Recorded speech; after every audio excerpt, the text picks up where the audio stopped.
Assalamualaikum warahmatullahi wabarakatuh. Wassalatu wassalamu ala asyrofil anbiya'i wal mursalin sayyidina Muhammadin wa ala alihi wa sahbihi ajmain. Kali ini saya akan menjelaskan tentang demokrasi Indonesia. Apa itu demokrasi? Demokrasi berasal dari bahasa Yunani demokratia yang berarti kekuasaan rakyat. Demokrasi berasal dari kata demos dan kratos. Demos yang memiliki arti rakyat dan kratos yang memiliki arti kekuasaan. Menurut Kamus Besar Bahasa Indonesia, demokrasi adalah gagasan atau pandangan hidup yang mengutamakan persamaan hak dan kewajiban serta perlakuan yang sama bagi semua warga negara. Prinsip demokrasi dibedakan menjadi dua. Yang pertama, prinsip demokrasi sebagai sistem politik. Poin-poinnya, yang pertama, pembagian kekuasaan. Kekuasaan legislatif, yudikatif, dan eksekutif. Kedua, pemerintahan konstitusional. Ketiga, partai politik lebih dari satu dan mampu melaksanakan fungsinya. Keempat, pers yang bebas. 5. Perlindungan terhadap hak asasi manusia. 6. Pengawasan terhadap administrasi negara. 7. Peradilan yang bebas dan tidak memihak. 8. Pemerintahan yang diskusi. 9. Pemilihan umum yang bebas. 10. Pemerintahan berdasarkan hukum. Yang kedua ada prinsip non-demokrasi. Poin-poinnya, yang pertama, pemusatan kekuasaan. Kedua, pemerintah tidak berdasarkan konstitusional. Ketiga, rule of power. 4. Pembentukan pemerintah tidak berdasarkan musyawarah tetapi melalui dekret. 5. Pemilihan umum yang tidak demokratis. 6. Manajemen dan kepemimpinan yang tertutup dan tidak bertanggung jawab. 7. Tidak ada dan atau batasan kebebasan berpendapat, berbicara, dan kebebasan pers.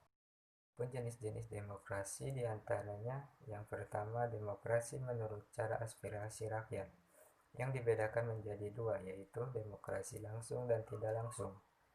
Demokrasi langsung merupakan sistem demokrasi yang memberi kesempatan kepada seluruh warga negara dalam permusyawaratan saat menentukan arah kebijakan umum dari negara atau undang-undang. Demokrasi tidak langsung merupakan sistem demokrasi yang dijalankan menggunakan sistem perwakilan. Kedua, demokrasi berdasarkan prinsip ideologi. Ada demokrasi liberal, demokrasi rakyat, demokrasi Pancasila.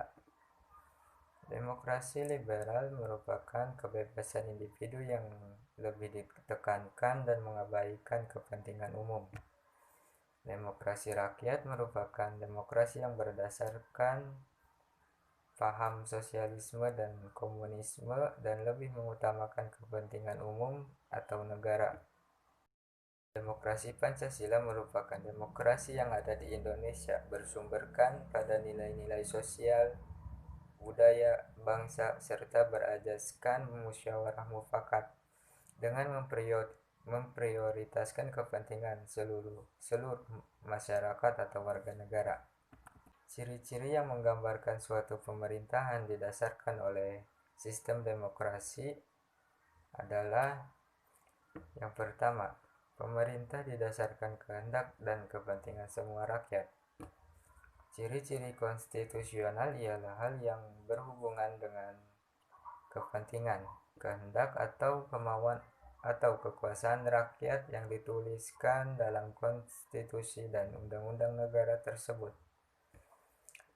Ciri-ciri perwakilan yakni dalam mengatur negaranya, kedaulatan rakyat akan diwakilkan oleh beberapa orang yang sudah dipilih oleh rakyat itu sendiri. Ciri-ciri pemilihan umum yakni sebuah kegiatan politik yang dilaksanakan untuk memilih pihak dalam pemerintahan. Ciri kepartaian yakni partai akan menjadi media atau sarana untuk menjadi bagian dalam melaksanakan sistem demokrasi. Ciri kekuasaan ialah adanya pembagian dan pemisahan kekuasaan. Mungkin itu saja yang dapat saya sampaikan. Kurang lebihnya mohon maaf, dan bila ada kesalahan kata atau pengucapan kata, yang mohon dimaafkan. Wabillahi taufiq wal hidayah. Wassalamualaikum warahmatullahi wabarakatuh.